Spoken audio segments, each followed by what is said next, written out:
and what Ron Paul wrote or allowed other people to write on his behalf for an extraordinary period of time is abysmal. I mean, I'm going to read you the stuff. It's unbelievable. Now, before I read it to you, let me just make this note. Ron Paul supporters who say, hey, well, he didn't write it, somebody else did. Give it up, dude. Okay? I'm not interested in that defense at all. You're going to tell me that somebody let this kind of writing go on for decades in his name and didn't do anything about it? Even if he didn't write it, that he's not complicit in that? Oh, come on. You'd have to be an idiot or cult of personality obsessed fool to believe that Ron Paul didn't believe this stuff when he wrote it in the Ron Paul newsletter for decades and decades. So, you say, oh, well, how bad could it be? Well, let's find out.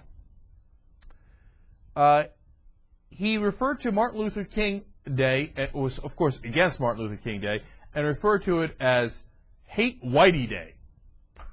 And he criticized Ronald Reagan for passing it. But, oh, he's just getting warmed up. That was no big deal compared to the other things. He said that Martin Luther King was X-rated, and then get a load of these lies. A world-class philanderer who beat up his paramours, seduced underage girls and boys. Okay, I mean, it's just this stuff is sick. And then, I guess my favorite one out of all these made-up things about Martin Luther King is made a pass at fellow civil rights leader Ralph Abernathy.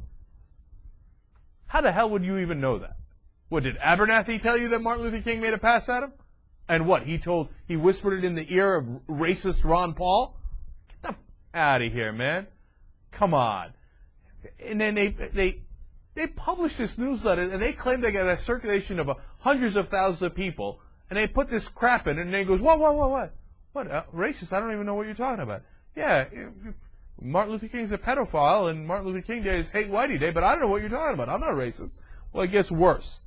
One newsletter ridiculed black activists who wanted to rename New York City after Martin Luther King and suggested these alternative names: Welfaria, Zooville, Rape Town, Dirtburg, and Lazyopolis. Gee, I wonder if Ron Paul's racist. I can't quite tell. I'm going to need more information. Oh, but come on, somebody else might have written that and said it was Ron Paul, and he only published it for about 20 years straight. What? No, he's not responsible for that. My ass, he's not responsible for that.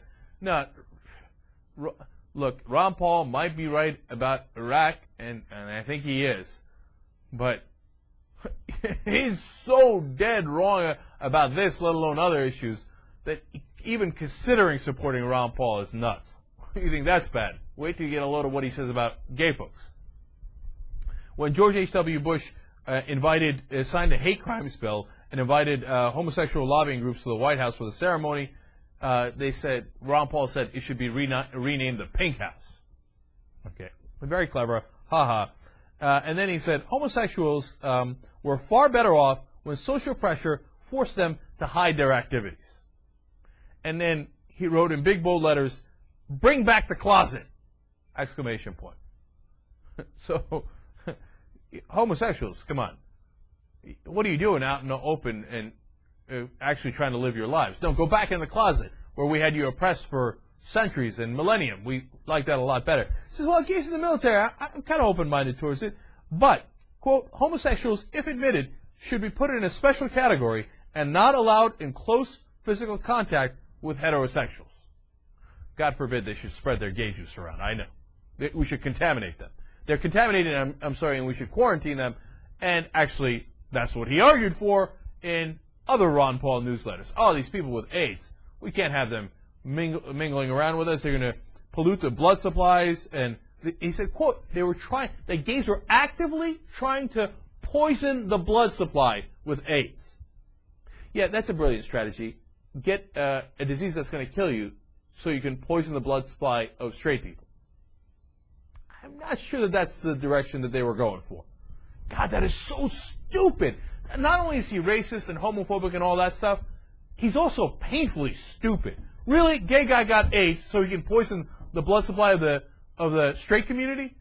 Wouldn't he have just poisoned his own blood supply? Come on, who could actually believe something so ridiculous? Apparently, Ron Paul.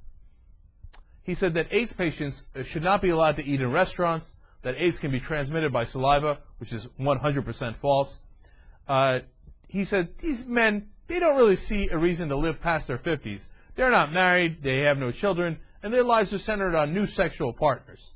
So they enjoy the attention and the pity that comes with being sick. Yeah, they just love getting AIDS. Ron Paul, total and utter idiot, it turns out.